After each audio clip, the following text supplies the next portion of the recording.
So I had all. We're live, so just watch the P's and Q's. Oh, hey, this is a Polaris show. I knew you'd get a kick off that. This was stuff that was in my garage, buddy.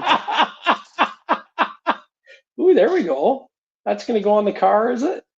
And look at this, buddy. Yeah. So I didn't want to steal this, for, the signs off the side of the road. So I had these. These were in my garage. So nice. Yeah, I'm gonna just put our names up on the. Yeah, for sure. On all of our pictures here. So we got Colin online.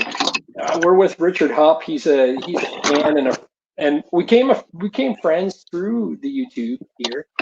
And I just said, hey, listen, we've got a guy coming on today, the Polaris Ambassador, and you might be interested in the show. And I said, he said, that sounds awesome. I said, hey, Richard, you want to come on? And he said, sure. There we go. That's more of the spirit of the episode today. Love that. Right? Yeah. Right. Yeah. So I'll keep that down there. And when Nunz shows up, we'll pull it up, right? So yeah, for sure. I'm just going to text Nunz and just tell him that we're online.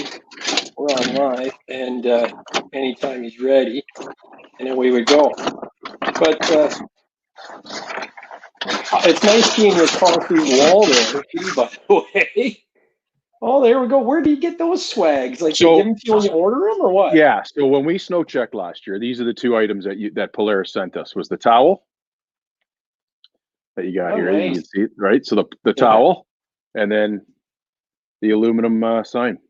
Oh, sweet. That's actually nice. That's better than the Skidoo hand grippers or whatever they were sending. Yeah. What was it this year? They're sending out skipping ropes or something stupid like that. Oh yeah, Skidoo always has some great product. Some extra stuff to buy, and their accessories are always second to none. Like they know how to do the snowmobile stuff. So yeah, for sure. But it's nice to see other manufacturers, keeping up with the whole deal, right? So yeah, for sure. Yeah. Hey, Cohen, where are you? Hopefully I'm saying your name right. Where are you watching from? Well, I just put that there in the chat. Richard, can you see the chat on your screen there? Like on the YouTube? Are you on the YouTube? See, I'm on the. No, I can actually see it on the dashboard for StreamYard. Oh, I can't see it. Oh, I said. But where'd you go? I'm all alone.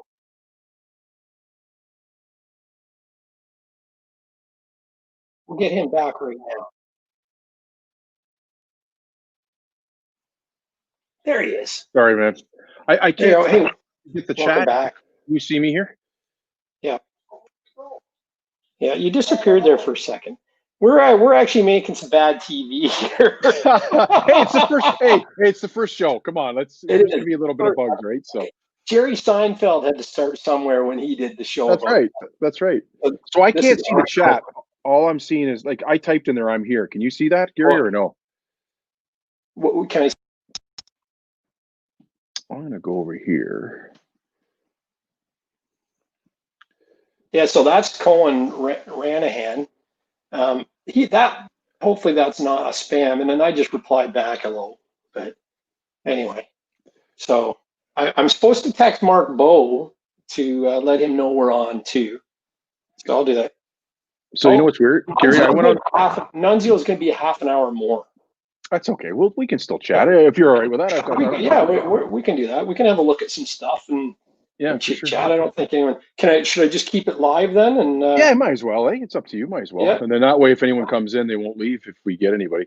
I went onto the YouTube there, and it's like a 5-second delay compared to StreamYard. So I can't really see the chats. I can't see the chats. So I think when we get chats, they'll pop up.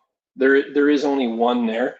Okay. Tom, we were talking earlier, and you had mentioned something that I'm really flattered about how how long have you been snowmobiling and how did you get back into it, kind of thing. Not to rehash it, but I thought I'm flattered by it.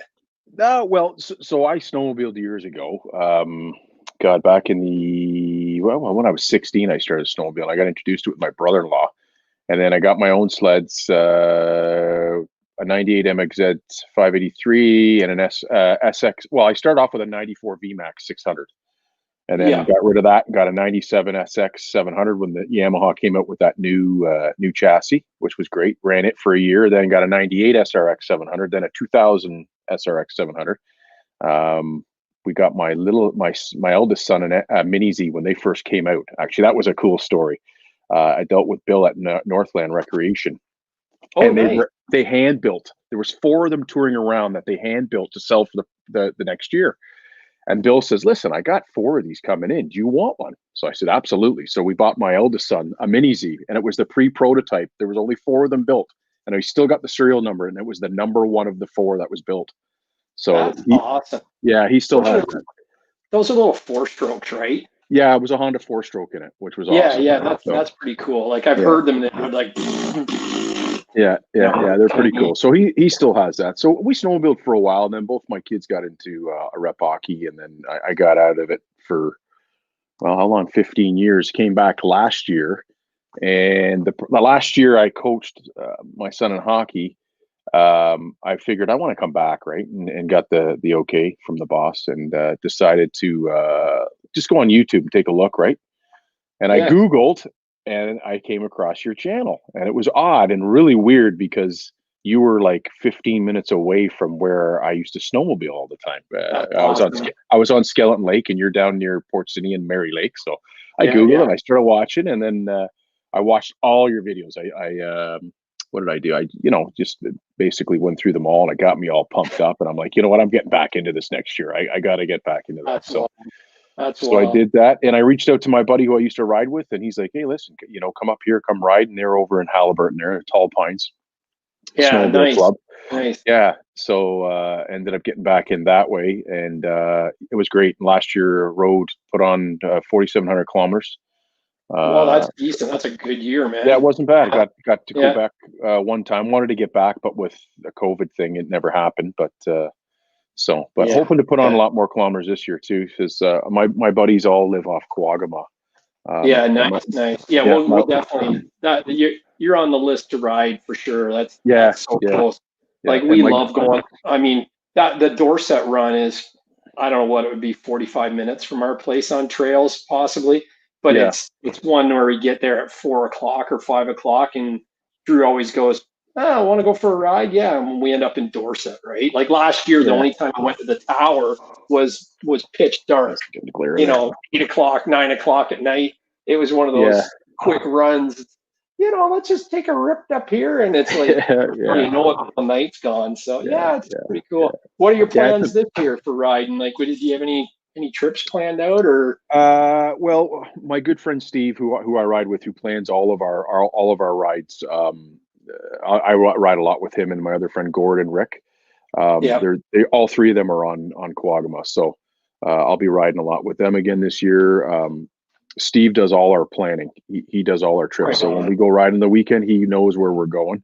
It's awesome. I mean, I can't complain. Like, it's like having a tour guide every weekend. Like, he's fantastic. He knows all the areas. Like, we get up to Barry's Bay, like all over the place. It's rarely that we ride the same trails every weekend. So it's good. We're good that way. So, nice. And we plan on riding it there. We're going to get to Quebec like I said, a couple times this season, but who knows with COVID and everything going on. So, Well, that's something you mentioned about hockey, and hockey for us is canceled this year. Well, it's not canceled, but it's so streamlined. It's Drew's last year midget, and he just said, you know what, play 3-on-3 or 4-on-4. And there's no rep division now. They're all pooled in together. So you'll have like the very basic local leaguers playing with the high end rep players. And it's nice that all their friends would be together. But when you're only talking 3-on-3 or 4-on-4, it might be a rat race. And if fees don't drop, then I said, you know what, let's take that money and go to Quebec or something like that. So we'll see what happens. And hopefully we can get there. Like, it is what it is, they say. So, hockey's not cheap, man. Like, I had 2 boys in rep hockey, and my one son was a goalie. Like, we were spending upwards of like sometimes 10 grand a season. Like, both of them going different directions and whatnot. So that was another thing that kind of alleviated and made it easier to get back into snowmobiling, was not spending on the hockey anymore. So So I'm glad to be back in though, man. It's a great sport. The trails are as good. The hardware, like the machines now, like I said, I had a 2002 SRX. Like, I mean, it's like night and day coming. I mean, when I was getting out of the sport, the Rev came in with the beaver tail. So that was the pyramidal design. That was the first forward sled. So it was huge. And I got to ride it once. I thought that was kind of weird. It was kind of sitting up like an ATV or a dirt bike, right? And it made sense. It made sense rather than sitting back and having your back beaten on all the time. Yeah, for sure. But when I left the sport, I got pictures in 1989, 1990. We're parked and there's brand new Mach 1s and Formula Plus and an MX, Formula MX, all parked in a line. And then it's my buddy Dino's Indy, and I had a 1980 or 81 Yamaha Exciter 440. That thing was awesome. It did like 80 miles an hour, no problem at all. But it's a real nice ride at the back, but no suspension in the front. And then that's the thing. I got out of it. We've had, I don't know if anyone else is watching knows, we went through a spell there where winters were horrible. I mean, you had to travel with your machine. And the last year we went away as a group of buddies. We had my 1980 Exciter. My buddy had a Formula Plus, and it might have been an 87, 88. Like, it was the red one with the low windshield and stuff on it, and it was new. Like, he had probably one of the newer sleds, but it wasn't brand new. And then we had an Indy Sport, which is like a 480 fan, and an Indy 400 liquid cooled, which was pretty cool. So we drove up north to Gravenhurst, and the guy with the Indy 400 and the guy with Formula Plus had rented a hotel room for the whole season. And basically, you park your sleds, and they had locks through the skis, and you could just hop in your car every weekend and go, yeah, nice. But the first weekend we went up there, it was like, I remember the thermometer by the swimming pool was like minus 25. That's when winters were good, though. That's when we had winters. 4 wind chill, lots of snow, minus 25. 2 sleds would start. My old 480 and the Formula Plus were the only 2 that would run. The Indy 400 ran, but as he strapped it to the trailer, he cranked the suspension down and it froze down. So he had no rear suspension, so he couldn't even ride it. We went out the first night we got there, let's say Friday night, and we went out, and he goes, I just got to turn around. I can't even handle this thing. And I mean, those back then, those suspensions were like park benches to begin with, and if it freezes up, man. And Dino's 480 blew up. Like, he blew it up on the lake the Saturday morning. So we had 2 sleds out of 4 that were actually operational. The actual toilets were frozen in the hotel room. There was only 1 truck. It was I think it was a diesel that came in to boost everybody to get going so we could go home. The doorknob was broken on the unit. And it was just a mess. And those guys never went back. They never went back to the room. I remember we left. That's a good snowmobile we all trip took story. a big dump in the toilet, and we couldn't flush it because it was frozen, and we just walked away, never to be seen again. That's the big boost or whatever it's called. It's right where Highway 11 split from 90 in Gravenhurst going up 4 lanes. Before that, there's the kayak place on the one side. On the right hand side, it was in there, and the place was a Bavarian restaurant or something they had. That's right. And the guy would come in, and my buddy Dino was calling him Hans. Hey Hans, what you doing? Oh man! Oh, but what a mess! Like, it was just nasty. Oh, the best part was when we went to Snowmobile Stories. That the 1980 Exciter was like showroom condition. It had like, I bought it from a neighbor. It had like 900 kilometers on it. It was like never ridden. So those were nice sleds. Them and the phasers were beautiful sleds, man. Yeah. So I take it over to my buddy Dino's house. He had just been married, and he's got a house, and he had 2 dogs, like little yappy dogs. I don't know what they were, but he goes, yeah, bring your sled over and drop it off. I had to work for the day, and then after work, he'd load it up into Grant's truck, and then we'd all head off. It would save us time. So I take my sled over and drop it off in his backyard. And I go there after work at like 5 o'clock, and his wife's got the kitchen table, and it's got a big hunk of white foam and all this vinyl. And she goes, "Here you go, Gary, like take this with you." And I'm going like, "What the hell is this for?" Well, they parked the snowmobile in the backyard, or we did. The dogs were let out running around and they ate my seat totally off. They chewed it right to crap. Brand new. Oh, man. So we go up there and we're in the hotel room that night, Friday night, and pounding beers and recovering seats and fixing the door handle on the hotel room. And Hans comes in yelling at us. My buddy Grant's got one of those George Foreman grills, and he's cooking in the room with it, cooking burgers, and there's grease up the wall. Oh my God! It was a mess. That's why I won't rent the cottage to anybody. No, man, no. Well, those are the days back when you're younger, the things you used to do, right? Oh, God. I mean, we were old enough to know better, but you know, yeah.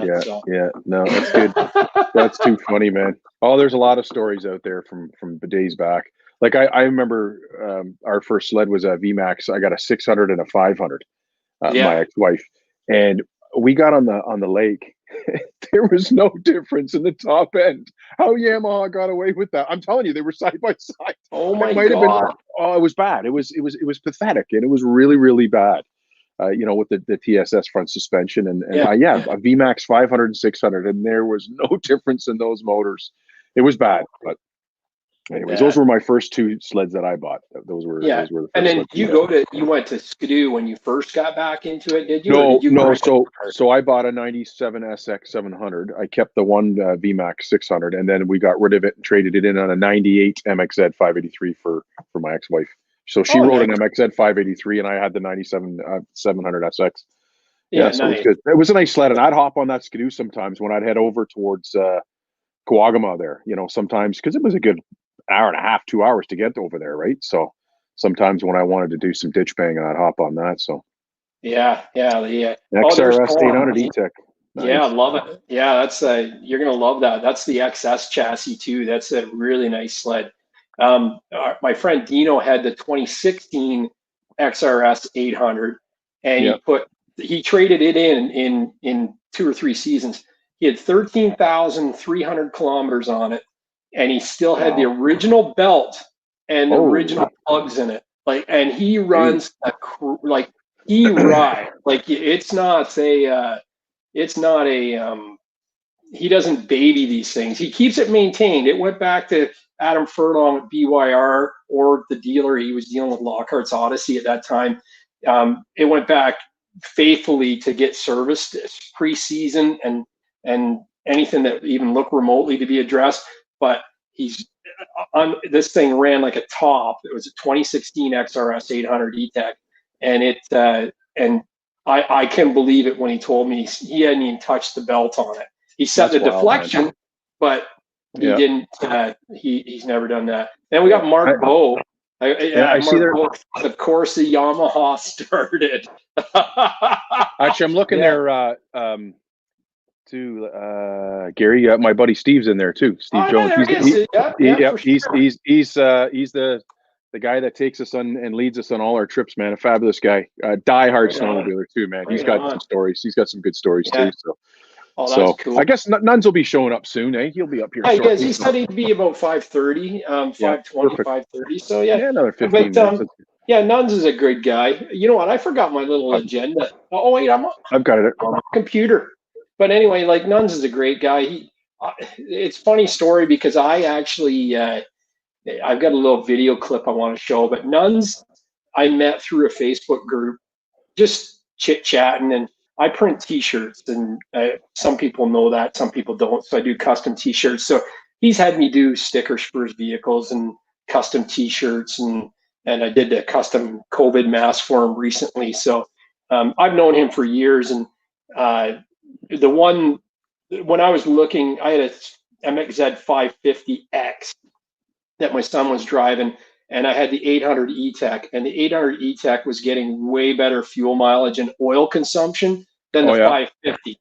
So it took one season, and basically I'm going like, we are spending the amount of gas and oil in this little 550 we could pay for a hotel room for a weekend snowmobile ride if we got him into 600 E-Tech. So I actually went and I actually went and, how do I remove that? I actually went and just posted online, hey, does anyone have, I looked at a few sleds and I couldn't find anything that was straight. They're all bent. They're all bent to crap and beaten hard, ridden hard and put away wet, the kind of thing, high miles. So I just finally put on, anybody selling a good 600 E-Tech that's straight? And no one responded. And it was about a couple weeks later, I said again, you mean to tell me there's no straight MXZ 600 E-Techs out there? And then Nunzio messaged me and said, hey, talk to my buddy Mike. He's got one. He's rebuilding right now, thinking about selling. So that's how Michael Kastelik and I got hooked up.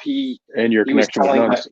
Yeah, and my connection with Nuns. So the funny thing is, Mike and I hit it off right away, and we've become friends. And I ride with Mike every year. Right? Every year since we bought Fast Eddie, we ride with him. So and then he's introduced me to Jeremy, and it's going to be a good season. The more you're in the sport, and you had said it too, the more people you meet and your network grows bigger. So absolutely. Well, my good friends are guys I ride with. They're all my good friends. You know, it's hey Mark, nice, good to see you, buddy. It's good. It's good to see a bunch of people in here and everybody in the chat room. That's my buddy Steve Jones, great guy. Oh yeah, for sure. The boys are doing a marvelous job. Well, that's to be determined, though, right? You want to talk about a die-hard snowmobiler? That man right there, man. Oh, he's well, he had an XCR 850 last year too, and him and I both snow checked. So he's getting the VR1, and I ordered another Assault. So we're both looking forward to getting those. And I can't wait till Nunz gets on here because we got some questions I want to ask him. Nice. Because I also texted with Nunz, and actually he answered so many questions when I was on the fence of whether, because I just got back into this riding last year, and I loved my 2020 Axis Assault. It was an amazing sled. Like, I was blown away by it. Yeah. But seeing the new stuff that was coming out, I was intrigued by the screen. We mentioned the thermostat hand grips, which is huge. Oh yeah, that's right. I mean that is huge. All the goodies yet. Yeah. So I reached out to Nunz through the Facebook group, the Polaris Facebook group, and he answered, and I chatted with him, man, probably for 2.5, 3 hours, and he answered all my questions, and everything I answered, he made me feel confident that, hey, they're a great sled. He said, you loved your 20 Assault. He goes, wait until you ride that Matryx. So I'm looking forward to it. My buddy Steve, same thing. He's got the VR1 coming, so we're excited for the season. Yeah, well, that's great. That's the thing. I mean, the manufacturers are all building good product. And you see that all the time, and you almost get sick of seeing it online. Hey, what do you like, the Skidoo 850 or the Polaris 850? And it's like, you know what? You're splitting hairs. You're splitting hairs. Exactly, you're splitting hairs. If you're talking racing them, it's how fast can you go like that? Driver is going to be the thing, and really maintenance is going to be one thing or another. I don't think either one of them making a bad product. And I mean, that's why I thought I'd do this more with the Polaris Focus today, because I've been accused of being more of a Skidoo biased guy, but I'm not. I've always said, sometimes I joke, and you know, it just happens to be the name that pops in my head when I'm riding, right? But you know, I'll be the first to go online and say, you know, they're both great sleds. Get your ass on one, get some seat time if you can, and just buy the one that feels best for you. You can't. Don't buy a sled because your buddy thinks it's a cool color, or because your buddy says Skidoos are the best, or because your buddy says Arctic Cat's the best, or the Polaris is the best. Buy it because it's right for you. They're all great. They're all great sleds these days. Technology's there. Maintenance technologies are there, and away you go. And this year is really exciting. I'm like, from both Skidoo and Polaris, they both have good product coming out this year. Oh, yeah. Yeah, they definitely push each other. They definitely push each other for the technology, and it's awesome. It's good for the sport. It's good for everyone. You and I were talking today off there before, and you know, I think it's important. I hope that all four of them stay in the business, because you know, me personally, I don't want to see two manufacturers. That's not good for anybody. And you know, I know the sales are very minimal from Yamaha and Arctic Cat, but you know, still they're part of the ecosystem, and I think you need to have 4 manufacturers. So, and you know, I got friends that ride Skidoos and Yamahas, and they're great. They're great products. It's, you know, it's to each their own of what you want, and you know, and whether you ride whatever brand, it's good. It's just good to see people out riding, and like I said, they're all pretty close. So yeah, for sure. Colin, I see you got Muskoka in your thumbnail there. Is that where you're texting from? Is that where you live out of?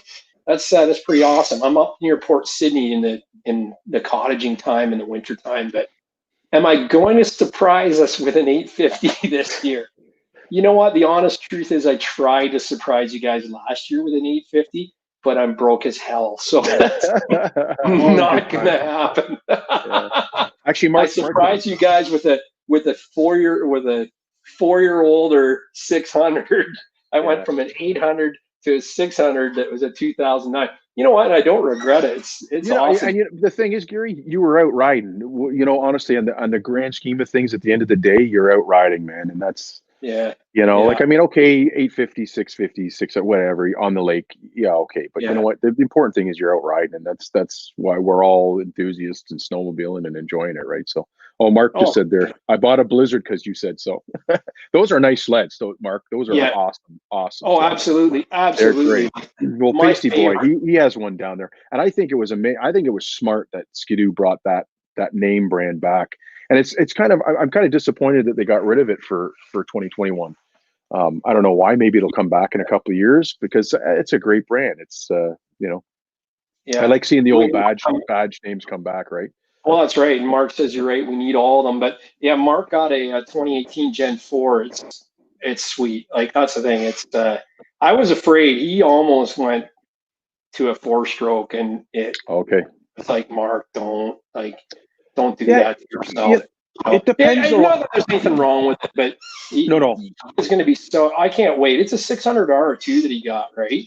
And I can't wait. Motor, beautiful sled. Yeah, it's fast. I raced one with my 800, and I was embarrassed to say how. And my 800 was clutched, and it has had the Bondi airbox in it, and 2-degree timing advance, so it was quick out of the hole, and that. I didn't gain anything on them until we got really rolling. And I mean, really rolling is, I'm not going that fast anyway. If you're dragging your buddies on a lake, great. But if we would have got on perfect snow conditions, he might have got me on a couple of the runs. They say that 600R is fast or faster than the 850 Skidoo in 330 feet. That was what the Americans told me. It's in my video. I put the picture of the test runs in that video, and I mean, it's light. That's the thing. My new 600 that I got, the 2009, it doesn't have an electric starter, so I've got no battery, no starter, no weight of the ring gear. That thing between the two, when I was running 120 tracks on them, so Drew's 2009 MXZ 600, the 50 edition, and mine, the MXZX. And mine was way faster, like right out of the bit. Now, not to say that his is the fastest 600 E-Tech out there. I think there's room for improvement on that, from going from Fast Eddie to the great one. He's right. We went from 669 to 99. Actually, that reminds me of us talking about that, Gary. When Nunz comes on here, I want to ask him about that 650 motor, because apparently that's supposed to be amazing. Like, that's got my attention, like, really big time. Like, that is supposed to be, they're saying, well, the video I'm about to show you guys, they're saying it's 130 to 140 horsepower is what they figure that thing's putting out. So sorry about your old 800s, guys. This little 650 VR1 is gonna leave you, you know. See Steve's comments down there. I know we were waiting for Nunzio, but I want to mention to Mark, I watched his video on the BRP sports bag, and he packs more clothes than that I would take on a month. I think he's just proving the point of how much it holds. But yeah, I you know what? Mark's videos are great too, man. Like, I actually, after watching that, I went and bought, believe it or not, I know this is going to sound a little bit weird, but not really. I bought the 20-liter bag, BRP bag, because of that, and it fit on my Assault amazing. I had to get brackets from a company Tech Industries out of Quebec to mount it, but that that's right. link system is second to none, and I don't care. And I'm not ashamed to say that I have it on my Polaris. They're great. Those link accessories are amazing, man. They're unreal. So that's one thing it does is the accessories, and I told this to Mark, and the fit and finish of their product is second to none. Now the new Polaris, like even last year's model, I noticed they had really sharpened up the panel fit and everything. The ergonomics of the whole machine was a lot better. And then we're going to get into the styling of the new ones, but I think the overall comparison to fit and finish is getting pretty close between the two. And that 650, I think, is going to be raise the bar and it pushes them each other, like we were saying, Gary. It's going to push each other, right? You'll see a new 650, obviously, probably down the road from BRP, I would imagine. So. See, here's the thing. Mark says right on screen. So anybody watching live or after the fact, if go on and check out Mark Bo's channel. He's a small channel. He puts a lot of work into his videos. This year he's going to be doing more, he says, and everything he does comes from the heart, and he's got some really good content. And hopefully we can get him on the trail more. He was busy last winter, so he didn't get a lot of riding in, but we'll change that this year. And then Colin, he's in Port Carling, but he lives near Bellwood. So he's right near us all. Port Carling's awesome. Like the Magic Tour, we had a bad weekend to do that. But the Magic Tour. That video was hilarious, man. That was. Yeah, I'm not going to be the ambassador for the Muskoka Magic Tour, but we had great snow. It's just that I think it was a comedy of groomers being broken down, and I was so mad that day. I was so pissed off. Like, this is March break. Why are we out here? It's funny in certain areas too, though. You scratch your head. Like my buddy Steve and I were saying too, like Huntsville. Some towns just don't get it. They don't get the.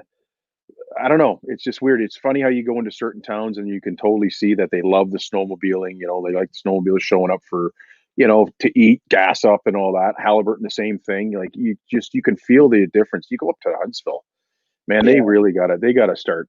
I don't know. Maybe it's, politics or whatever, but like it's just, it doesn't seem as friendly and snowmobile friendly as the other towns around Muskoka. That's my opinion, but. What's your, speaking of eats, I mean, that's a big thing of snowmobile, and you go out and that's usually where we go, is like, it's not the journey, it's a destination. Where's the best burger? What are your man. You know what? And I'm terrible. Seriously, this is brutal. I wish Steve could. I wish he was on the video with us. He's probably sitting there laughing. I'm terrible at remembering the restaurants we stop at and good food. I mean, like I said, okay. So the one, is it the Canoe or no? Where was it? The Red Canoe. The Red Canoe. So I remember that, Steve. There you go. I love that. That was heading up to, I believe it was Barry's Bay. Was it? No. Sorry, I'm thinking the other. Where is that up that way? Anyways, again, I'm brutal with remembering that. Sorry, I was reading Colin's and I was kind of laughing because look at what his response is. It's Magic Tour as well. We'll do it again. That's brutal. That's sad though, because it could be good. But you know what? They got to open trails, or they got to communicate to people that, hey, don't do it this year. Like, take that loop right off until they get the trails reopened. Hey, a question, or not a question, but everyone probably got the email from the OFSC. You see the money that they're dumping into the app? Maybe it's going to improve. That'll be something to look forward to, right? Yeah. Oh, for sure. Well, that's the thing. The apps are, I think they've got competition now, right? Because you were asking me about the app, and I used Ride Command when it was working, but I figured out why it wasn't working. So it is. It's the best. It is bar none the best GPS map out there today. And then BRP Go is going to try and copy it. But I heard, now, if anyone knows in the chat or watching this after the fact, put it in the comments below. I heard that they don't have the approval to use the OFSC maps. So could be a licensing agreement or something. That's been the delay of them launching that software, and that's really the heart of it. But there's no reason you couldn't come up with an algorithm that learns So everybody using that app, it's drawing on the map. Kind of like Waze, right? Yeah, draws in people's information. Yeah, and then it feeds that to a database and it creates where the actual trails are. I think that would be an easy algorithm to create and, you know, make it right, but it would take a year to get people riding using it to actually get that. So that ride command is amazing. Every one of my trips, when we went up to Amos, Quebec, when I did my trip for 4 days up there, it's amazing how precise it is and how accurate it is. Yeah. Right down to the point. Well, you might be out like the trail being like, you might go out like this and back in, but you're leaving a track, so it doesn't matter if it's not exact. It's I love it with the communicators because you're ripping along, and if someone's in front of you, you can go hard, like, and they don't have the map up. I can go hard left or hard right or whatever, and then, you know, that's the thing. It's kind of a combination thing, and I like what Skidoo's done with the new map on the dash and the headset integration with controls on the dash, because I think it's a nice marriage, because you can stay hard left, hard right, and then the guy ahead of you can also feed back, hey, there's a branch on the trail or a water hazard or whatever. So, you know, and these are inexpensive tools. Everyone's got a phone. It's $200. I'm putting a video out of how I mount my iPhone to the dash. Yes. And that's going to come out by the end of September. Nice. And also too the communication system. That's a little bit more money. It's probably $500 for a pair of them, but they last forever. I mean, my old versions are still running, and they communicate with the new ones as well. But the new Uclear is amazing. I had the Colette 900 back when I used to ride, me and my two buddies, and I'm telling you, I love that. And that poor Les Colette actually passed away there a couple of years ago. Yeah, and then they couldn't keep that going. Yeah, the family didn't want to keep it going, so they shut it down. But you know, his story behind how that started was because his friend hit a culvert and he couldn't warn him. And he was horribly injured, so that's why he came up and created the helmet to helmet, the Colette communicator. They were amazing. I loved them back then. Now remember, this is 20 years ago, you know, so it's not like the Uclear technology they're using now. But I like the communicators. I'd like to try to probably I may, you know what, Gary, I may invest in one. I don't know this year because you know, new sled. I'm thinking about another helmet. You know, and a new suit. I gotta. You know. Yeah, if we ride, I said that to Mark Bow. I've got extras, so I'll bring them up, and they're easy. They pop in the helmet real quick, but it'll change your whole. Well, you've used Colette, so you know. It's like, especially if you've got little kids that you're actually riding with. It makes sense. Or even your wife or your spouse, your girlfriend. It's a valuable tool that will pay for itself in a few rides. Because I mean, we never have to get off our machines. Like you pull up to a corner, it's like, what do you want? Left, right, or you hungry, or you cold, you warm? Like how much further you want to go? And other guys are getting up and their cords are ripping out of their helmet and they're flipping up the shield and they're yelling, what? I can't hear you. It's like, and with the oxygen helmet there, that is so quiet with those ear pads inside. Yeah, I watched your video there when you installed it. It's pretty cool. Yeah. So, are they easy to go in? Because I've got a Titan, and I'm looking at getting the Mission helmet, the new, not the new. It's been out for a couple of years. I'm looking to get that one, which with the face again, that's going to be all depending if there's funds for that this year. I don't know. Probably won't be for that. I mean, I got to get a new jacket and pants and stuff. So, but I'm willing to try a Mission helmet if someone wants to sponsor my channel. Hey, there you go. CKX. Hey, you never know, man. Oh yeah, for sure. But that's the pad, and Velcro's in. I've got the Velcro pad, and then there's actually a piece of foam in here with a hole that you just pull out that the earpiece goes in, and then that sticks on. So I've actually modified this a bit, which you've seen in the video, just to fit the I might. That's why I feel bad for Uclear, because you hear a lot of crackling and fizzing in all my videos this year, except the very first one. Well, the very first ride's crystal clear. I sound like I'm right there with you. And then I was putting my helmet in the truck and I bumped the cord, bent it, and I broke the actual adapter that goes between the so that's why you were getting the interference? Yeah. Oh yeah, and that's the thing. I always put the disclaimer that it's not the UClear. It's Whatever the actual. happened. Yeah. It's Well, the that was you actual being honest. purple. Yeah, purple Panda or whatever, lavalier mic or whatever it was that I bought. Yeah. And I mean, and then I ordered a new adapter, and it was coming from China, and basically it never arrived like for 4 months. So I basically put the request in. They sent me my money back, and I'm going like, no, I don't want money back. I want the actual adapter. Like, yeah, send me the adapter. Yeah. I'll wait another 2 months, but it pretty much. Hey, we got a couple of questions Yeah. down here. So Speeder 757 got the GPS Trak Maps for next season. Yeah, and I've used those. I've used those. I got a sample. A sample. Have you used Trak Maps? Me? Yeah. No. I've only ever used the Polaris. Again, you know, being back from being out of snowmobiling for 15 years, last year I just used the Polaris Command app. A good friend of ours that we ride with, Rick, he rides a Skidoo. He has a GPS system. Maybe Steve can type it in here because I don't know what it is, but it's pretty darn accurate. Like that was the other thing about the onboard Polaris on the Axis last year. The maps were outdated. And that's the other thing I want to ask Nunz when he comes in. Like, I don't know if he'll know that, but we're hoping, Steve and I are hoping that the maps are going to be updated because they were still using old maps. And I updated my software to in certain areas, like, you know, where you'd go where my buddy Steve pointed out, like that trail hasn't been there in 3 years and it was still showing it on the Polaris system. So we had that, but it's, again, when you go and you map, you drive it once and it leaves your blue track. When you come back on that track, you see your blue track, right? Yeah, no, it's called the tracking system. You can drop locations, but I mean, with the old system, the memory was very limited because I would be using that when we were riding, and it would say you reached your limit for tracking. Because you remember that system was old, man. That's why Steve and I are really looking forward to that new ride command, that the whole new screen and everything. Like, it's supposed to be unreal.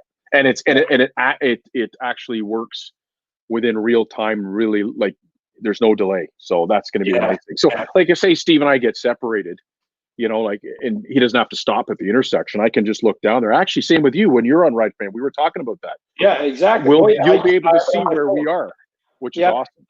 Well, the one time, and they say there's a limit, and there is and there isn't. So the one video I got, it's if you just look in my channel, and it would be Stratford. It would be like New Hamburg to Stratford. And I was meeting up with Paul and Dino and a couple of guys. And I had to work. So I was going in after I was done work. So I hopped on the machine, and Paul had his ride command on in his pocket. He had his phone in his pocket with ride command on. And I go ripping down, and I kept on pulling up my phone to see where he was. And he was coming from Mitchell down through St. Mary's. And I could see his ball on the map. Well, I went up like this, and he was coming down, and we missed each other. And it's like, what? Oh my God. So then I said, he texted me, he goes, where are you? And I said, I'm almost to Stratford. And he goes, or where was it? Yeah, it was Stratford. And he goes, we're in St. Mary, he was in St. Mary's, and he ended up in Stratford. I was almost to St. Mary's. So I would go way north. So it's like, he goes, just keep going and I'll meet you there. So I turned around and went back, but I could see him on the map. I knew exactly where he was. Yeah, which was really neat. And we weren't 6 kilometers or whatever. I could call it up and I could zoom out and I could see his ball right on the map. It's really cool. Awesome. But I get other people to use it. And I think it's the more people that are using it like that, the better it is, you know? So, because it's so handy, it's so easy to and it literally saves all your trips, and then I can download it. You can download it if you're into, you know, showing on and sharing it on social media where you've been. I always pause it when we stop for lunch, so it gives the accuracy of how long we've been riding, and then it saves all your trips in detail off on the app. Like, it's awesome. Well, you know, so but oh yeah, for sure. No, I was gonna say, I did use Trak Maps. They actually sent me a sample of the Nunz is home. That's awesome. They actually sent me a sample, and I tried it out. Now I tried it out, and I will say I was on a Garmin Nuvi, so I used a car GPS. Okay. And I plugged it into a cigarette lighter socket and took it. But I found that when I had Ride Command running, and you get to comfortable with something and you don't want to leave it, right? So I thought, you know what? I've got Ride Command running. We'll do half the trip. We went up to the Mica mine up in what's it called up there? Oh, I know. Yeah, the one you've done a couple of videos there where you stopped. Yeah, right? Yeah. And one of my favorite places to ride. We went up there to Mica mine, and then I got the Garmin out, and I couldn't get it to connect to the maps. I had loaded maps in, like loaded routes in and stuff, to do this proper demo. And it's like we farted around with it. I put it up on the dash. I couldn't see because I wear bifocals. These aren't them. I didn't have them that day, so it was I didn't even do a video on it because it wasn't the mapping system. It was me more than it. I just went back to Ride Command and that afternoon. So I will give them a fair shake, but we're going to pull Nunz on. We're going to pull Nunz on right now. Awesome. Here we go. There he is. Nunzio. Nunzio. Good, buddy. Good. Richard, Nunz, Richard. Yeah, we've chatted. Well, there you go. Nice. Well, Nunz, if you remember, I bought my the Matryx Assault because you helped me. We chatted for a while, and you helped me make that final decision. So that's good. Small world, my friend. Yes. No, that's cool. I want to thank you too, Nunz. I know you were off on a vacation day today, and as soon as I sent it to you, you said, "Yeah, I'm in. I want to be on it," and thank you so much. So that's the thing I wasn't really pushing, but Richard called me or texted me. We've been texting back and forth earlier, and then finally he said, "When are we going on?" And I said, let's just do it now." So we jumped the gun on you for sure. So yeah, we touched a bunch of stuff, but we did. We don't need any more Nuns. Okay. Actually, there's a bunch of guys in the room that are going to have some questions for you, Nunz. So I hope you thanks for joining us. That's awesome, man. It's great. It's you're a great ambassador to the sport, not just Polaris. Like it's nice to have an enthusiast like yourself for the sport. Like it's amazing. You help everybody no matter what they ride, and it's thanks for joining us. And I know the guys in the room will be happy and wanted to ask you some questions. So perfect. Yeah, like that's the thing. I was saying I've known Nuns over the years just from Facebook groups and things like that, and I've run some clothing for him and little decals and stuff, and he's one of those guys where I met him time to time, and you feel like you've known him your whole life, and I did mention that he was instrumental in getting us hooked up with Michael Kastelic on that 50 edition, and Mike and I have become good friends, and we ride all the time. We're not sure why Nunzio doesn't come out, but but like I always say, and I was saying to another buddy of mine that Nunz is a true diehard. I mean, he clocks a lot of miles every year. Like, how many miles did you do that? Like the last year, the year before, kind of thing. Year before he did about 6,000. Last year was about 5,000 miles. Yeah, nice. And that's decent. We were cut short there. Two provinces and 2 countries in one season. Nice. I mean, and the nice thing is that he shares a lot of the rides with his wife Karen too, which I really love. I think that's awesome. So and the other thing is this is how much of a diehard snowmobiler is. He runs a summer sucks party every year except 2020. I mean, we're gonna have to do it probably as good next year. That's actually the first time I think I met you was at your party. There we go. Nice. There's time behind. That's awesome. I was hoping you'd do it inside your garage if you had Wi-Fi, because his garage is awesome. It's a Polaris. It's a Polaris shrine, is what it is.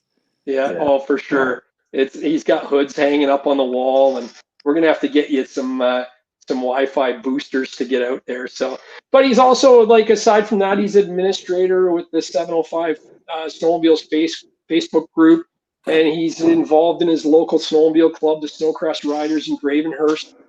At a fairly high level, right? Yeah, I'm actually president of the club. I took that on. You can't go higher than that. When did you start doing that, Nunz? Just this year or last year? Okay, right on. And we've got a really good board. A little bit of turnover is happening this year, but yeah, there's a good group of guys there. Yeah, Excellent. that's good. And then, Are you find it? We also Sorry, have a real-time conditions group that we run as well.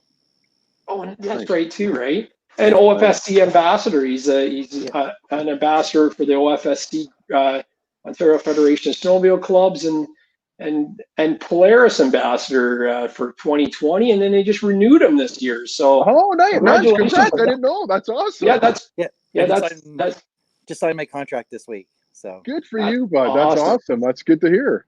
Yeah, so he's getting a model of every Polaris snowmobile for free. Yeah. And any live feeds he goes on, they also get Polaris snowmobiles.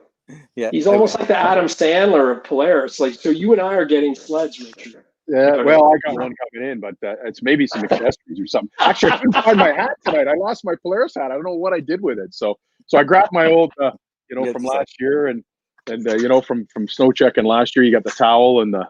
Yeah. So that's kind of tooting Nunzio's horn. But what was your first sled, Nuns? How long ago was that? Like, what were you riding then? First sled, my family started off. We were on a couple of Yamaha Enticers. We had Yamahas for a couple of years, and then little funny story. My brother and I went to Sudbury when they used to host this poker run called the Indy 500. And when we went up there the first year, my brother and I were 20 years old, and we went up there and we actually won the rally. Just a fun poker ride, and we came home with an Indy 500 91. Wow. And then you've never looked back. You've been on Never Polaris looked since? back. That's awesome. That's awesome. What a wicked story. So I never knew that. That's a great question. That's awesome. So we sold the 2 Yamaha Exciters we had, and we sold the 500 that we won. And my brother and I bought two. He bought a 91 RXL, and I bought a 91 Carb 650. Oh, nice. We had enough money, bought an enclosed trailer, and put all our money together, and that was the start of our relationship with Polaris. So awesome. Nice. That's good. Yeah. So and lots of neat things, and I want to show a little clip of the video because I mentioned Mike, and I'm just gonna show this right now. So just bear here with we go. I don't know whether you've seen this or not, but Nuns. But no. Here we go. Here.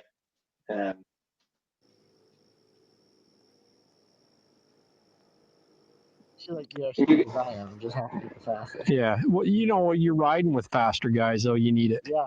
Oh, yeah. The whole thing is Nuns loves lining them up on the road. Everybody knows. Yeah, but what's the new Polaris compared to yours? You know what? It's tough, but like the whole thing was for me, I couldn't keep it straight on the lake. Every time I would gun it, I'd be like leaning one way. That sounds like an excuse from a speed guy I've ever heard one, right? Straight, man. Yeah, Red Rider says that the Polaris is more vicious power. Like it's more instant and feelable, where the Skidoo is more smooth. Like there's a lot more of that story from that day with Mike on the lake, and even my wife Karen will attest to what happened that day. So that's too funny. There was some heated words at the end of the lake, to say the least. Nuns, if you don't mind, if we can ask you some questions of the new Polaris coming out, since you got to ride them there. Yeah. Can you just share with everybody in the room, like the main differences between the Axis and the Matryx, in the differences, the main differences, if there's any differences in handling? I don't think there is on that, but like there actually is a lot of, there's definitely a little bit more on handling. You sit an inch lower than you did on the Axis platform. At the steering wheel, you're 5 inches more narrow in the driver's position. It's corner to corner turning is unlike anything I'd ever driven before. Really? Everything feels like it's in the right spot. Nice. The new 7S display that Polaris came up with is huge. Where you can track, when you can add anyone that has the 7S display, or anyone in your group that's on the ride command, we could add them. And to be able, we tried it when we were down there, and to be able to see where other riders are ahead of you or behind you is kind of cool. The other thing with the 7S display, is you can totally set the temperature of your left and right hand warmers and your thumb warmer to the exact temperature that you wanted to stay at. So like a thermostat. Yeah. And then it sets it as an ambient temperature. So when you're going down the lake, you're a little faster, it'll bump it up. When you're on the trails, it'll bring it down a little bit. That's amazing. I think that's really good. I'm really looking forward to that. Now's the time we should watch that video, that the promo. Nuns, I asked Nuns if there's anything like any videos that he'd like to share. I think this one's a good one because there's some key points in this that we can talk about. But here, I'm just going to share this tab and just hang on for a minute here. Yeah. Nuns, just a quick question on that display. Yeah. I was wondering, is Polaris updating the map base from the old Axis? Because I know some of them were pretty out of, like the trails weren't up to date. There were some maps that weren't accurate. Do you know? I mean, I held that to you. I know you may not know that, but it's the OFSC and some of the federations it's the OFSC is very protective of the map system. Oh, okay. Yeah. So it's one of those situations where are they going to be the most up to date? Probably not. We used, like, we've had it on one of our sleds up to last year. We never necessarily used it for trail riding, but it was more of just you got to a road crossing and you weren't quite sure where you were, or you could zoom it in and give you a better idea on on the GPS as to where you were. Okay. But yeah, when I'm using Ride Command, I always like it when you're going there, you're dropping a track. And when you're coming home, you're following that track. So you're following exactly what you drop, which works well, I think. I don't think that I get that all the time. Oh, it's not the same. It's like, you know what? It doesn't matter to me. I've ridden with Ride Command for years, and it doesn't matter. It truthfully does not matter that the trails are not exact. It really doesn't. You think the OFSC though would share that with everybody just for the general good of the sport? You know what I mean? Like to upgrade. I get it. It's your ecosystem, but it'd be nice if hopefully maybe they will one day. But there's a lot more behind the scenes when it comes to the map system for sure. It's we're seeing it this year, especially with Gravenhurst. Snowcrest just dealt with an issue with some trespassing with ATVs, and I think one of the things that, from what I've understand, is that we up to the end they have to protect the landowners as much as possible. Absolutely. True. Give everybody access to your trail system year round opens up some issues. Yeah, that's a good point. Valid point, Nunz. Yeah. Yeah, good. For sure. Okay, so here let's check out the 2021 model year offerings here.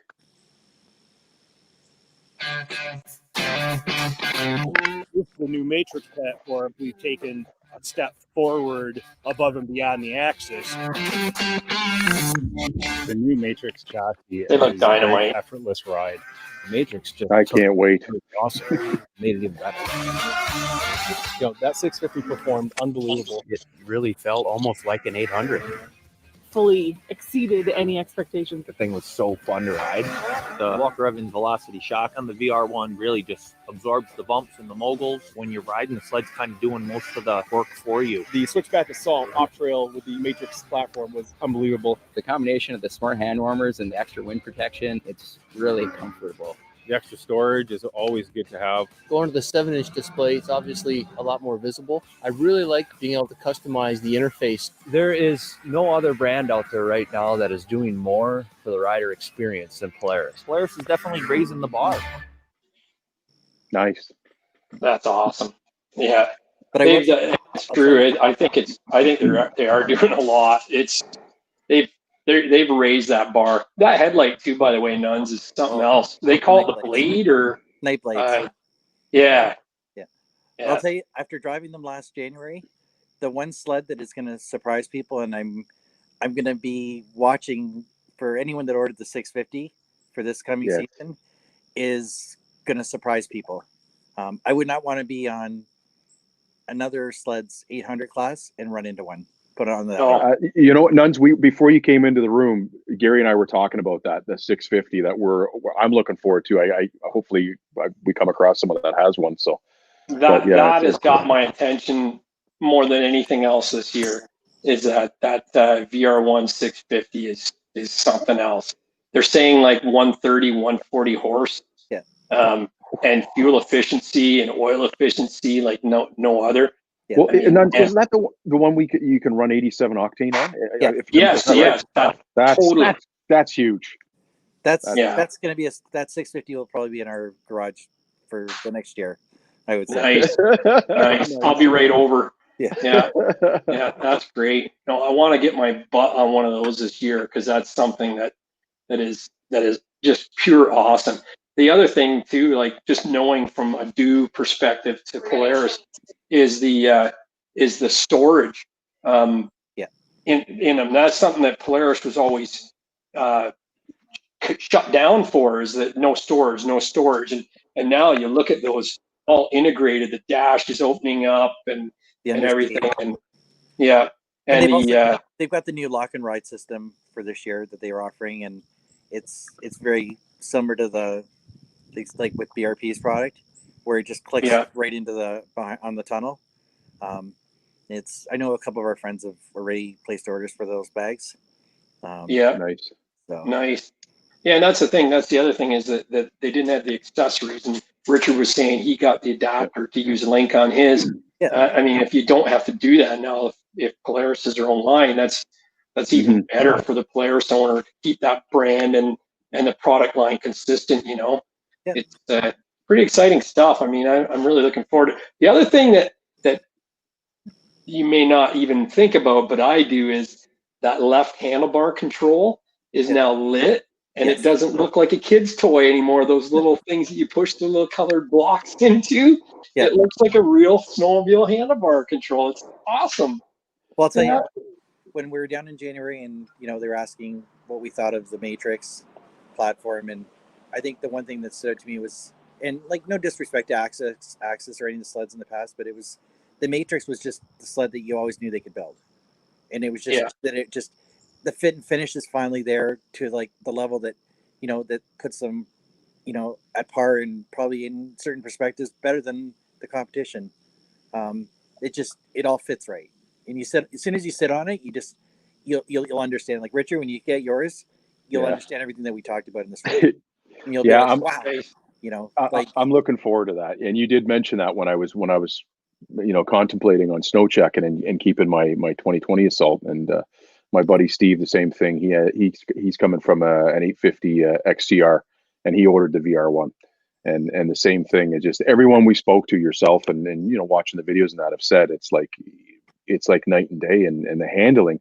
Like I honestly, Nuns, I thought the Assault with the Axis chassis handled unreal, So I'm really looking forward to the new layout. And looking forward to that. So, and the headlight system on it was I mean, I couldn't get over how bright the LED system was on the Axis chassis, and now apparently with the Matryx, with that new headlight system, it's even better. So everything's all good around, as I'm looking forward to it.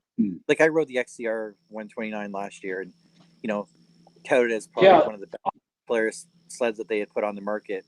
And that day after swapping like back and then coming home after the event was over and riding my own sled, it was just like, wow. It's like as much as I thought the XCR was like everything, it was just all I kept thinking was like, man, I'm like, the Matryx just did it better, Yeah. That's awesome. Yeah. Yeah. No, that's good. Great. So. Yeah. But yeah, we're season. I've ordered a wrap for my sled. I think. I've seen that. It looks good. The red one. How nice and clean it is. It's a nice, clean design. It's really nice. I'll be doing do a little promo work with Arctic FX this year. They're one of the partners with Polaris, so nice. Nice. Perfect. Yeah, that's good. I'm looking forward to that. Hopefully we get Mother Nature on our side and do some big miles again this year. Yeah. How do you think COVID in your mind, not anything else, how do you think it's going to affect the season this year, Nuns? Here's my thought. I think in our conversations, and especially with some of the guys that we ride with, I think you're going to see a lot of riders maybe riding from closer to home when it's possible. We're already starting to think about trips and places we want to visit this year. And I'm certainly of the thought is I may not do a big saddlebag, or we may not do a big saddlebag trip this year, but that we travel to a destination and stay there for a week and then and do day trips. Steve and I were talking about doing that, going to a place and staying and just doing day trips out of the same hotel. Yeah, nice. I think it'll be mindful in everyone's minds. Just, as much as I sort of love our trips when we go, but what if you got 3 days into a trip and everything went squirrely like it did in March? Exactly. Now you're in a panic to get back to the trucks and get home as quick as possible. And so I can see people starting to think like that. And, even when you're heading up to Cochrane or the Northern Corridor, it's, finding a home base and saying, okay, you know what, we can still do 4 or 5 days of day riding up north without riding the same trails every day. Yeah, exactly. That's a good point. It's a beautiful province, and it's huge. Yeah, there's lots to see. And I mean, that's my thing is I don't have the time or funds to go big tripping, and I see a lot of great things. I don't regret it one bit. It's there's a lot of nice areas that are unexplored, and that's the nice thing about snowmobile is it'll take you places that you can't get to by car or by motorcycle or by ATV. There's things you see that you can't even describe. Like one of the best days we had last year, Karen and I left from home and we rode to Aurelia. We went across to Port Severn, and then we did a loop back through the west side of Muskoka towards Gravenhurst, and we did 150 miles that day. And it was just so nice that you could ride from home and experience 4 or 5 different clubs trail systems, with a mix of some lakes and some trails, and having all the facilities readily available to you. And and for the guys maybe that don't live in Muskoka, but you're an hour's drive from Barrie, and you're right in the middle of a beautiful snow belt. So I really see that this year. Talking to some of the dealers, like the demand for sleds is already going through the roof. That's awesome. That's good to hear. Well, a good friend of mine's son owns a Polaris dealer out in Pemberton, BC, and he said they can't keep up to the side-by-sides. Polaris actually put on a 3rd shift to keep up for the demand of side-by-sides. So, here we are during bad times thinking things are doom and gloom, and it's nice to hear that actually people are going to start doing more recreational things like snowmobiling, ATVing, or side-by-sides or whatever have you. I think it's going to be a great thing. So there's a question there, Nuns. I don't. You can see it on the screen there. I ordered a 2021 Assault 650. Do you know when Polaris will start building? Do you have any idea of that, Nuns? Or I don't. No. I've been, as I understand, that they are on schedule for production. It's still early. Last year we had ordered 2 sleds. Last year we got one in October and the other one showed up in December. So my Assault showed up in September last year. I got it in the 3rd week of September. So I guess it just, like you said, depends on. It was a long wait for the snow to fly, and I'm sitting on it in the garage. So well, the good thing is we have the guaranteed delivery date. So if that's right, is that December 1st, Nuns? I think it's December 1st, right? I think it has to ship by November 30th or December 1st. Okay. And if it's not en route by then, we get what, $500? $500 or something like that. Yeah. So that's great. It's like Domino's. It's like pizza delivery. 30 minutes are free. Here Richard is giving the guy from the dealer a map to his house. Oh man, I honestly, I was thinking about that last year. Like last year, I was surprised how early it came in, and to be honest with you, I was like, I didn't really want it. And then I thought, no, you know what, I'm coming to get it. So they put it together, and I sat and talked to the guys while they assembled it, and they set up the handlebars and whatnot. So, but yeah, no, I'm looking forward to that new Matryx, Nuns. And so is my buddy Steve, and we're looking forward to it. I think they're going to be a great sled for sure. Yeah. From the ambassador program, Nuns, what kind of things do you do? Like, tell us a bit about that program. Well, basically it was just a lot of what I did in years past, a lot of riding. We're expected to do a few events throughout the season. So last year, we got with the guys from 705, the admin team. We did our toy drive. I helped we partnered with Snowcrest and the local Polaris dealer Northgate, and we did a demo day trailside barbecue fundraiser for the club, which went over really, really well for us. There was a young gentleman that had his sled stolen and then recovered, so I got a little bit involved with that one. Yeah, I remember that. Yeah. So we got that, and I think the whole thing with the Ambassador was kind of funny last year. We were up in Timmins, and we had stopped for a break, and told a guy that I had never met come right up to us and started chatting, and he was like, "You're the Polaris Ambassador guy," and he's like, "I've seen you online." And it was kind of cool that, and he was like in his mid-40s, super nice guy, and had a really nice chat with him. And we're given some Polaris promo stuff at the end of the beginning of the season, and we were staying at the Westway, and every night I kind of thought it was funny because I would do a walk around the parking lot, and any of the Polaris sleds, or I drove through with my sled, and anyone that I'd seen driving a Polaris had some beer koozies and giveaway stuff, and just thank them for driving Polaris, and people like that. It's awesome. That is awesome. We're a very unique breed that we always want to chat about sledding no matter what. Oh yeah, it doesn't matter what season either. I said that to Gary, like through the thing. Hey Gary, you can attend to this. I always send him when he's sending out the next sled video. Like, seriously, you got to get me through this heat and the warm. I'm like, he's like, relax. I'm working on it. Because you try to. That's the only thing that gets you through is watching snowmobile videos on YouTube, right? So yeah, and I wish we were at Big Chief a few weeks ago with a friend of ours, and there was a bunch of us, and we're sitting on Big Chief. It's like 105 degrees, scorching hot, and we're sitting there and having in the water. And of course, what are we talking about? We're talking about sledding and sledding trips. And it was nice. So that's awesome. Nice. Yeah, I know. Then you think about that when you're out in the boat too. It's like, oh, I can't wait to get up here on the sled, and it's everything. And you're driving along and sunny and hot July, and you're looking in the ditch going, oh yeah, that'll be a good spot, Oh yeah. Hey, I'm not the only one. You guys do it too. I know. Listen, my buddy Steve, he was driving up near Barry's Bay. He goes, I was looking at new places where we can ride through up near Barry's Bay. So, I mean, he went for a drive for a day. I mean, you tell me that's not a snowmobiler, right? A Die-Hard. Oh, yeah. It's a sickness. It's a sickness through and through. It's good. No, that's awesome. We'll have to arrange something to get together, Nuns, and do a ride, because we're all very close, in the area there. So I know Gary's over Port Sydney, where I ride up here with my friends. They're up in the Tall Pines. Yeah. So. Oh yeah, it's great trails up there. So, and this year, Richard actually sent me a text today, and he showed me, and it's going to be the best year ever for snow. Yeah, that's what his Polaris dealer told him anyway. Where is it? Yeah, I actually that picture.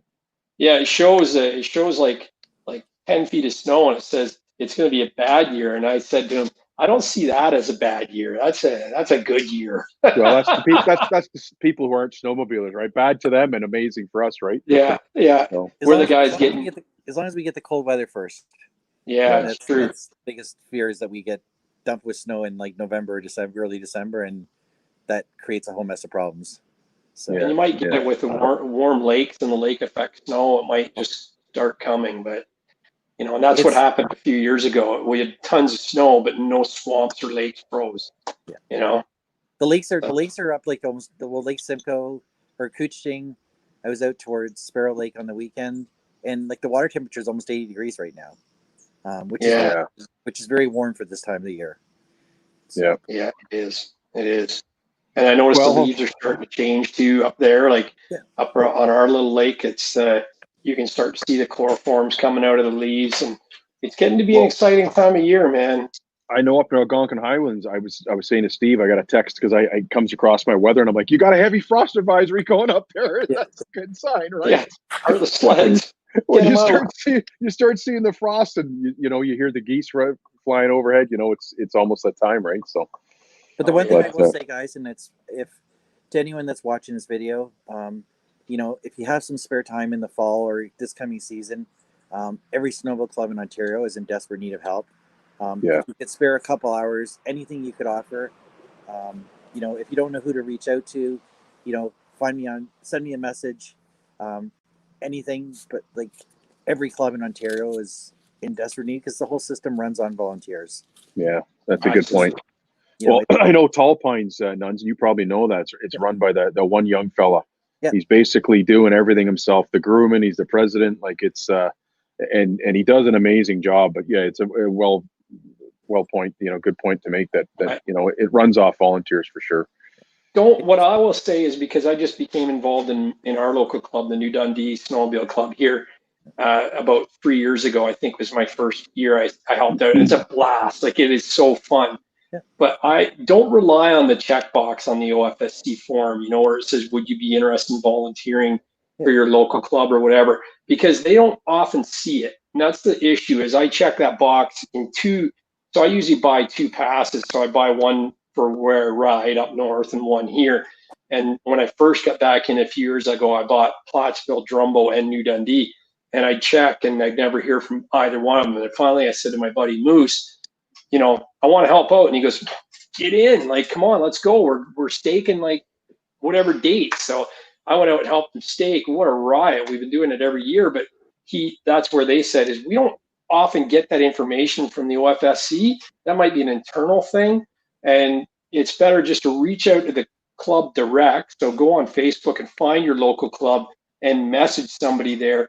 Or if you don't know, hit me as well. I'm an OFSC ambassador as well, or Nunzio. If you can find them on Facebook, I'll put kind of a link in the description of this video when it goes on replay broadcast, and we'll both help you out, no problem at all, and get you situated, because you know we need help in our area. There's one section of the trail we talked about closing because we just don't have the volunteers to stake it, and up north they've got a worse battle because the amount of forests and trees and stuff that they have to clear out to open them. And there's nothing worse than being in the club and seeing people, the keyboard warriors, going, why isn't it open? Why isn't it open? I mean, and these guys are looking at 1,000 miles of trees falling in the trail. I mean, it's not even recognizable. Oh, the guys in Elliott, the guys in the club in Sault Ste. Marie, Elliott Lake last year, like they had a really, really rough go of trying to open trails from all the deadfall, and I think they didn't open their trails till mid-February last year. No way. And it was just because there was just kilometer after kilometer of deadfall. See, you don't hear that. Ice storms. But yeah, there's something I'm working on right now. I'm hoping in the next few weeks I can sort of get it all tidied up, where it might help stream some of the information, or for people looking for information from clubs. Nice. So it's something I've had in my mind for about a year now, and it was just I think it's ready for it. Nice. One of the clubs in Ontario, they just posted on their Facebook a few days ago, and where most of their executive is in a position that they're done, they're just tired. And you know, it's a sign of the times. We're gonna see more and more of this, where volunteers with the clubs that have been around for 20 years are saying, you know what, they're burnt out. We got to somehow get the young faces in there. And it's fun. And I mean, a lot of we're fortunate because we have support from Team Vincent Motorsports, which is our local BRP dealer, and also the Air Turf and Track, which is they have Arctic Cat franchise and Kubota, and they both lend us side by sides to do the trail staking for the times we need it. And I know they're both active, and yeah, it is. So I mean, it's like you can't go wrong. I mean, the clubs have the support from local businesses, and it's just a matter of getting the bodies in place to do it. You know, like I've been out a few times helping with our club, and it's, you know, you go out for a day, and you know, you hope it's not raining or like wet snow at the beginning of the season, and like you get home at the end of the year like, wow, but you look at what you accomplished, and it's like, you know, if it was a club that had 1 or 2 members, what would you do? Someone's writing a message here.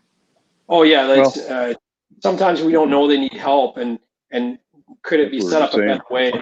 I think that's what Nun's Planet has got some ideas for that, but I think it's just a matter of taking some initiative and contacting them yourself as well.